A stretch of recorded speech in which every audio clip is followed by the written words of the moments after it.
स्वागत है आप सभी का हमारे अगले वीडियो में। इससे पहले वाले वीडियो में हम लोग लगातार क्लास 12 में वॉइस पढ़ रहे थे, जो कि इंग्लिश ग्रामर का एक सेक्शन था, वो खत्म हो चुका है। अब ये आप पर निर्भर करता है कि आप इसे कितना प्रैक्टिस करते हैं और कितना क्वेश्चन हमसे पूछ सकते हैं। आज हम लोग अपना एक नया सेगमेंट लेकर आए हैं। इस सेगमेंट का नाम इंग्लिश ग्रामर में नरेशन रखा गया है।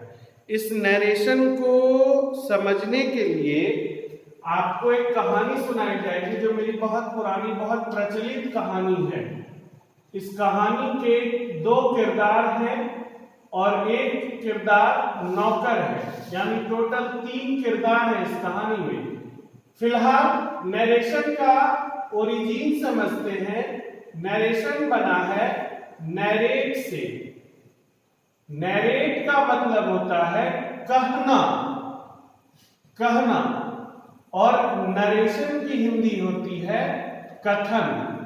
यानी किसी कथन के बारे में क्या महत्व है ग्रामर में, इस महत्व को इस ग्रामर के इस सेगमेंट में हम लोग समझेंगे। वो कहानी जो हम जिसकी चर्चा हम कर चुके थे पहले, उसमें 3 किरदार हैं, 2 भाई और एक नौकर। एक गांव में एक भाई रहता था। बड़ा भाई किसी मजबूरीवश वो पढ़ लिख नहीं सका। उसने बहुत मेहनत की, किसान बना, अच्छी खेती बाड़ी की और उस पैसे से अपने छोटे भाई को पढ़ाने के लिए शहर भेज दिया। जब छोटा भाई शहर पहुंचा और वहां जाकर उसने भी मन लगाकर पढ़ाई की, क्योंकि वो जानता था कि भैया मेरे बहुत मेहनत करते हैं, इस मेहनत का फल उन्हें मिलना चाहिए। वो बहुत अच्छे से पढ़ता था। पढ़ते पढ़ते वह एक दिन बहुत बड़ा डॉक्टर बना। घर पर उसने खबर भिजवाया कि भाई मैं डॉक्टर बन चुका हूँ और अब मैं यहीं रहना चाहता हूँ और यहीं लोगों की सेवा करना चाहता हूँ। तो बड़े भाई को भी कोई दिक्कत नहीं थी। छोटा भाई जितना तरक्की करे उतना अच्छा। बड़े भाई के खेत में एक उसका नौकर था जिसका नाम गणेश था। गणेश जो है वो काम करने के लिए उनके घर पे रहता था। बचपन से उनके साथ रहा था, इसलिए जानता था कि बड़े भैया और छोटे भैया को क्या क्या चीज पसंद है। अचानक से एक दिन भगवान ने उन दोनों भाइयों की माताजी को अपने पास बुला लिया। बेचारा बड़ा भाई जो राम, जिसका नाम राम था, वो रो रहा है कि उसकी माँ चली गई, उसकी माँ चली गई। और ये उस जमाने की बात है जब टेलीफोन वगैरह नहीं हुआ करते थे। लोगों को एक जगह से दूसरी जगह खबर पहुंचाने के लिए या तो संवदिया भेजना पड़ता था या टेलीग्राम या तार का सहारा लेना पड़ता था। तो ना तो बड़े भाई के पास इतनी बुद्धि थी कि वह टेलीग्राम कर सके, तो उसने अपने नौकर को यानी गणेश को रोते रोते बोला। देखिए क्या बोला रोते रोते, गणेश को रोते रोते बोला कि गणेश, राम जो है गणेश को बोला रोते रोते कि जाओ श्याम को बोलना, श्याम को बोलना मेरी मां गुजर गई।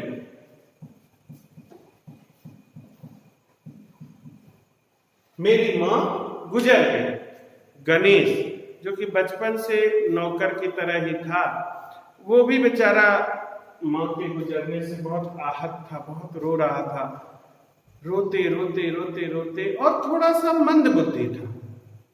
राम ने श्याम को बोलने के लिए बोला कि मेरी मां गुजर गई, मेरी मां गुजर गई। और ये बात उसके मन में रटते हुए वो शहर की तरफ चढ़ा, बस में बैठा, पहुंचा, उसके क्लिनिक पहुंचा जहां डॉक्टर साहब बैठे हुए थे। श्याम जो डॉक्टर साहब हैं, वहां गया, रोते रोते कंपाउंडर को बोला मेरी मां गुजर गई, मेरी मां गुजर गई, मेरी मां गुजर गई।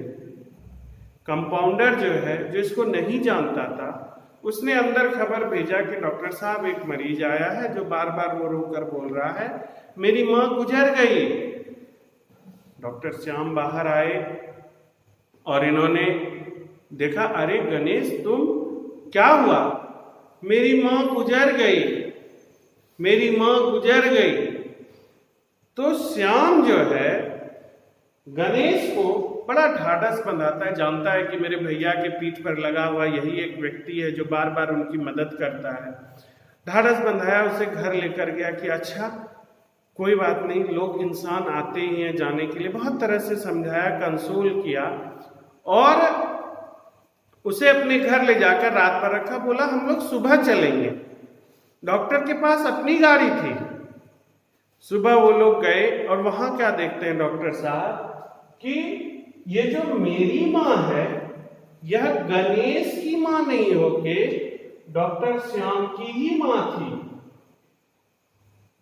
तो इस डॉक्टर साहब के दिल पर कितना आघात पहुंचा होगा कि हम एक दिन पहले आ जाते, मेरे भाई को रात पर इंतजार तो नहीं करना पड़ता, हमारे पास सुविधा थी।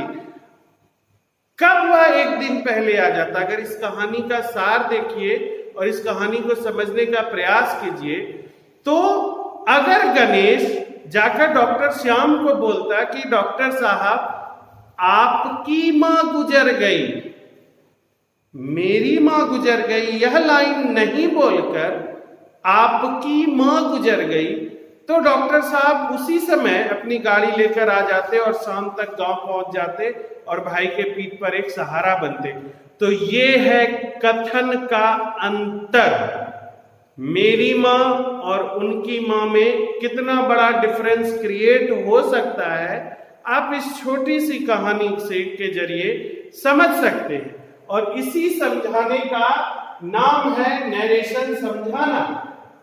जब आप इसको देखिए तो इसमें जो राम ने गणेश से कहा कि गणेश यहां आओ, जाकर बोलना मेरी मां गुजर गई, यह जो लाइन है वह डायरेक्ट स्पीच है। डायरेक्ट यानी राम ने जो डायरेक्ट बोला यह डायरेक्ट स्पीच है।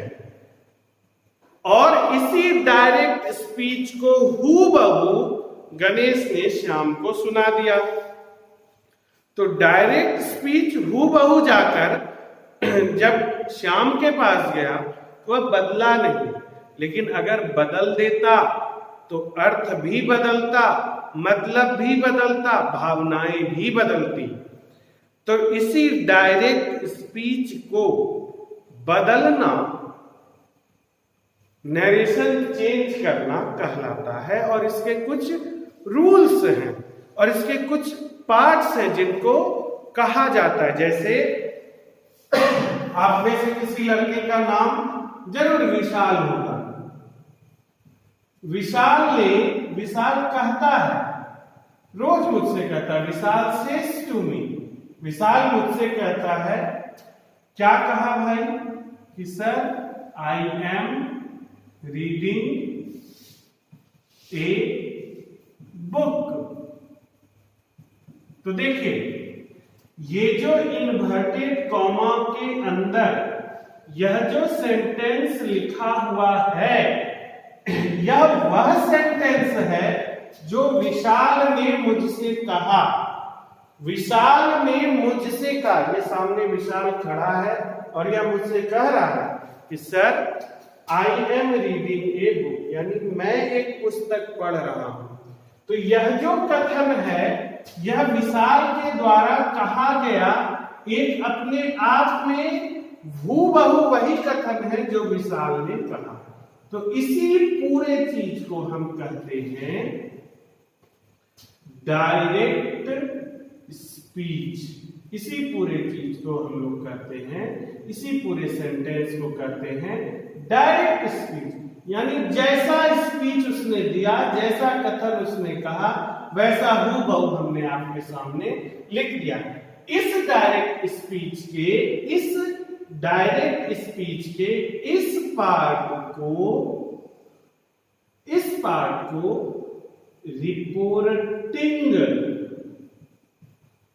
रिपोर्टिंग स्पीच कहते हैं। और जब आप इसको देखिएगा तो यह इसका कहलाता है रिपोर्टिंग वर्ब। यह इसका रिपोर्टिंग वर्ब कहलाता है। और इस चीज को हम लोग कहते हैं, इसको कहते हैं रिपोर्टेड स्पीच। Reported speech. और अब देखिए फिर कंफ्यूजिंग लाइन बोलेंगे, रिपोर्टिंग स्पीच के अनुसार रिपोर्टेड स्पीच को बदलना, नरेशन चेंज करना कहलाता है। जैसा रिपोर्टिंग स्पीच उसी हिसाब से रिपोर्टेड स्पीच बदलना, यह हमारा नरेशन चेंज कहलाता है। तो अब सवाल उठता है कि कुछ तो नियम होंगे। इस पार्ट को आप समझिए कि इन्वर्टेड कॉमा के बाहर जो रहता है उसको कहते हैं रिपोर्टिंग स्पीच, और इन्वर्टेड कॉमा के अंदर जो रहता है उसको कहते हैं रिपोर्टेड स्पीच। रिपोर्टिंग स्पीच के अनुसार रिपोर्टेड स्पीच को बदलने के लिए कुछ नियम हैं। ये क्या नियम है, इसको देखिए और जानिए कि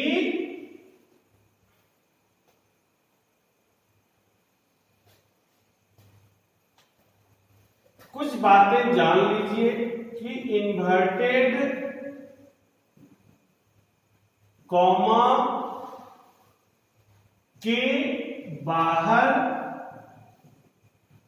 के सेंटेंस को,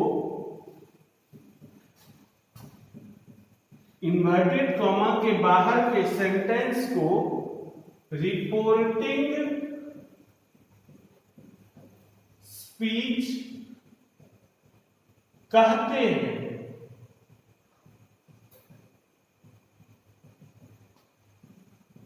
इन्वर्टेड कॉमा के अंदर के सेंटेंस को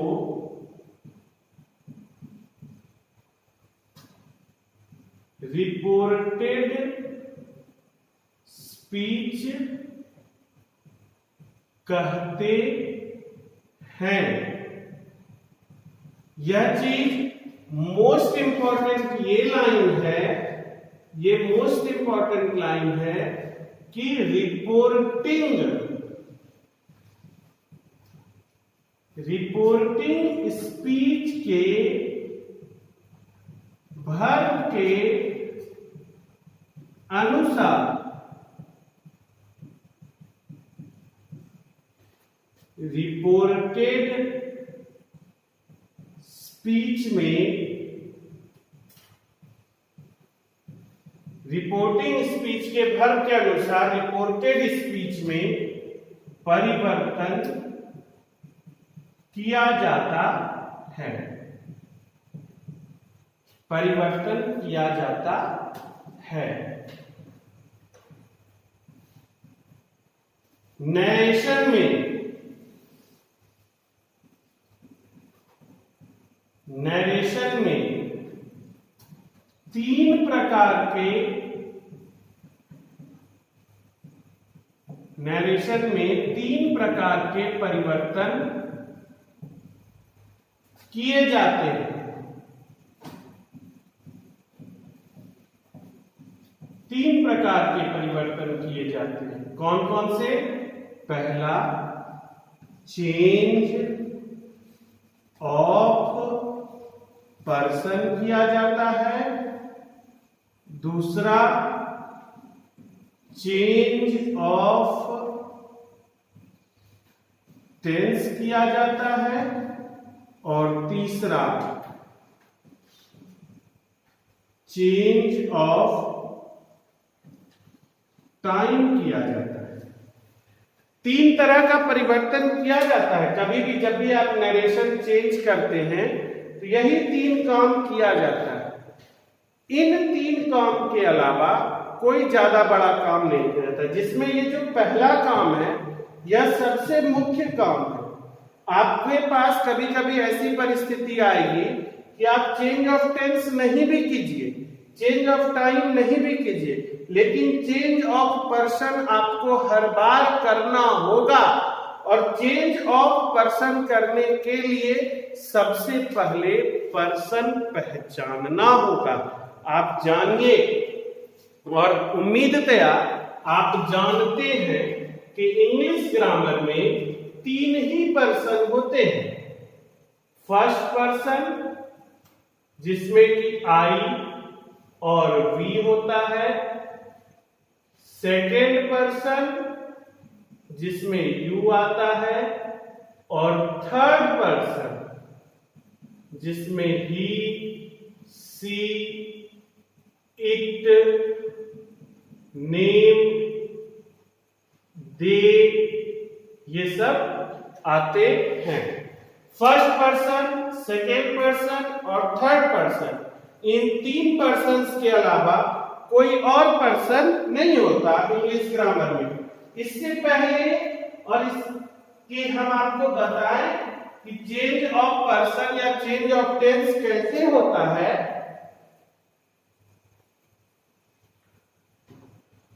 तो समझिए कि पर्सन क्या है और कितने प्रकार का आपको पर्सन यहां मिलेगा।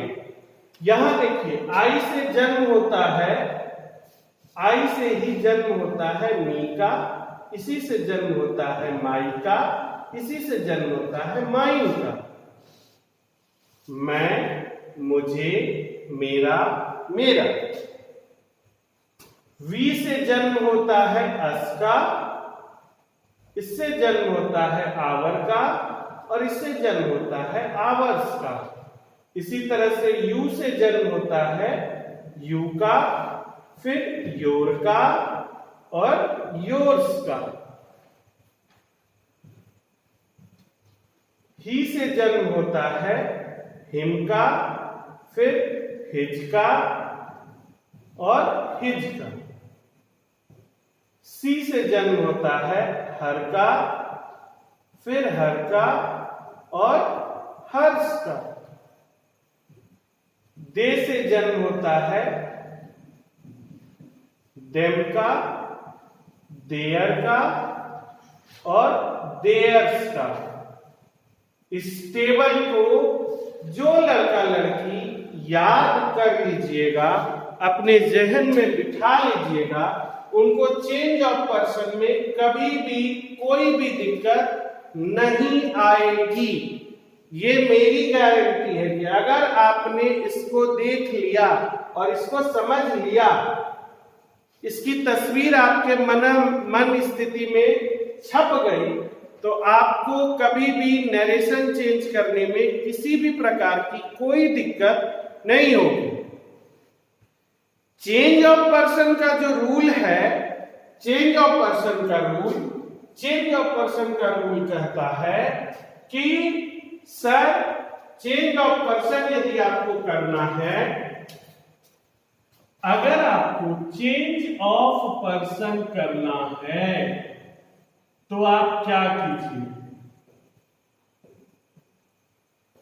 चेंज ऑफ पर्सन जब आप कीजिएगा तो आपको ये रूल याद रखना है। इसका नाम है सन रूल। सन रूल आपको याद होगा, हमने आपको रूल नंबर 231 बताया था इंग्लिश ग्रामर का।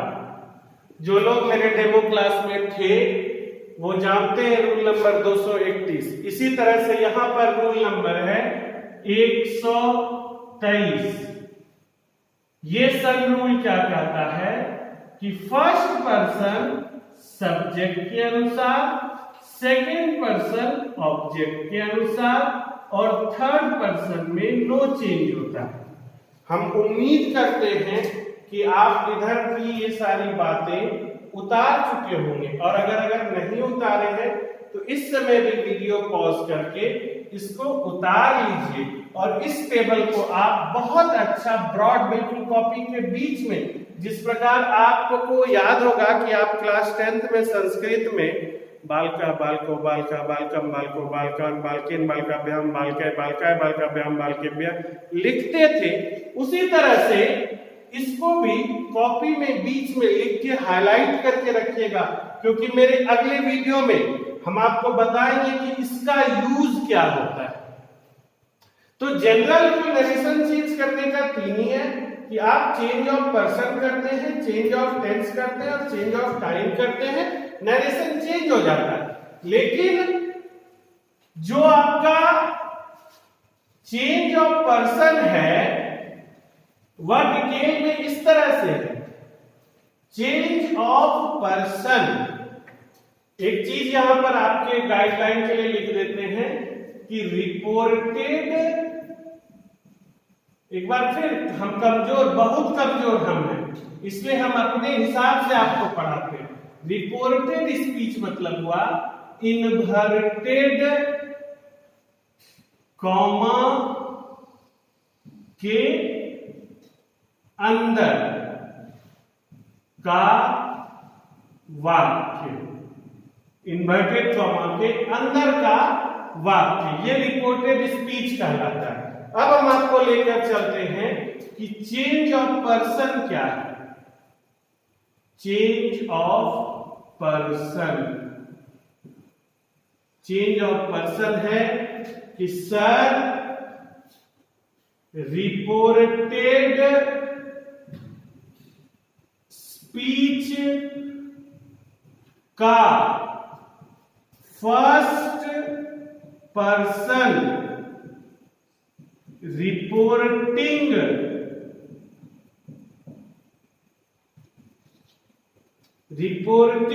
स्पीच के सब्जेक्ट के अनुसार बदलता है।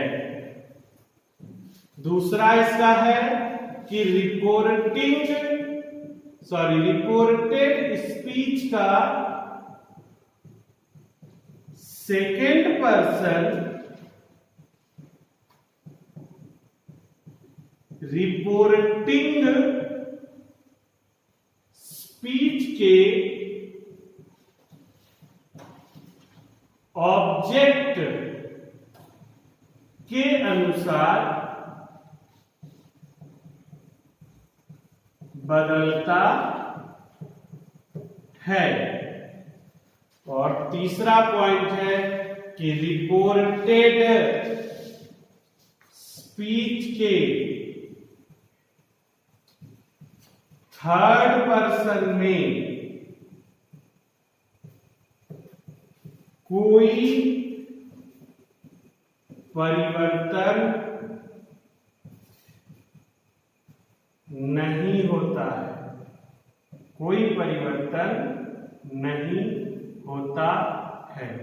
यही है चेंज ऑफ पर्सन का तीन बेसिक रूल। सन रूल देखिए, यही है सन, सब्जेक्ट ऑब्जेक्ट नो चेंज, यानी फर्स्ट पर्सन सब्जेक्ट के अनुसार, सेकेंड पर्सन ऑब्जेक्ट के अनुसार, थर्ड पर्सन नो चेंज। उम्मीद करते हैं आप ये चीज उतार चुके होइएगा। अब एक एग्जांपल ले लेते हैं और इस चीज को खत्म करने से पहले देखते हैं कि क्या है आखिर हम चेंज ऑफ पर्सन की जो बात कर रहे हैं। फिर हम चेंज ऑफ टेंस की भी बात करेंगे, चेंज ऑफ टाइम की भी बात करेंगे, लेकिन वो सब अलग अलग वीडियोज में। जैसे जैसे हमारे पास प्लेयर आते जाएंगे वैसे वैसे हम उसका विकेट डाउन करते जाएंगे। एक बार में सबके बारे में सोच के हदसना नहीं है, बॉलिंग नहीं करना है कि अभी सचिन तेंदुलकर को आउट करेंगे तो विराट कोहली आ जाएगा, यह सोच के डरना नहीं है। पहले सचिन तेंदुलकर को आउट करते हैं, पहले चेंज ऑफ पर्सन को समझते हैं। आपको हम इसके स्टार्टिंग में एक लाइन लिखे थे, एक सेंटेंस था कि Vishal says to me comma inverted comma I am reading a book. ये चीज लिखा हुआ था, I am reading a book. Vishal ने मुझसे कहा कि मैं एक किताब पढ़ रहा हूं। तो विशाल क्या बोला है? कौन पढ़ रहा है किताब? विशाल पढ़ रहा है या मैं पढ़ रहा हूं? विशाल ने मुझसे कहा कि मैं एक पुस्तक पढ़ रहा हूं। तो इसमें पुस्तक पढ़ने का काम कौन कर रहा है? खुद अपने मन में जब आप ढूंढिए तो आपको पता चलेगा कि विशाल पुस्तक पढ़ने का काम कर रहा है। तो इसका ये डायरेक्ट स्पीच है। इसका जब आप इनडायरेक्ट स्पीच बनाइएगा तो आपको लिखना होगा Vishal tells me that Vishal is reading a book. Vishal मुझसे कहता है कि विशाल एक पुस्तक पढ़ रहा है, और इसी विशाल की जगह आप यहां पर जब आप जान जाइएगा तो आप लिखिएगा he is reading a book. Vishal एक किताब पढ़ रहा है। ये सेज टू टेल्स में कैसे बदला, दैट कैसे आया, इन्वर्टेड कॉमा कहां गायब हो गया, इन सब के बारे में हम लोग अगले वीडियो में चर्चा करेंगे। फिलहाल आप इस बात को समझिए कि किसी के द्वारा कहे गए कथन को बदलकर स्पष्ट रूप से प्रकट करना ही नरेशन चेंज करना कहलाता है। तब तक आज के लिए इतना ही इस वीडियो के लिए। घर पर रहिए, स्वस्थ रहिए, सुरक्षित रहिए। नहीं कुछ समझ में आता है तो फोन करके जरूर पूछिए। धन्यवाद।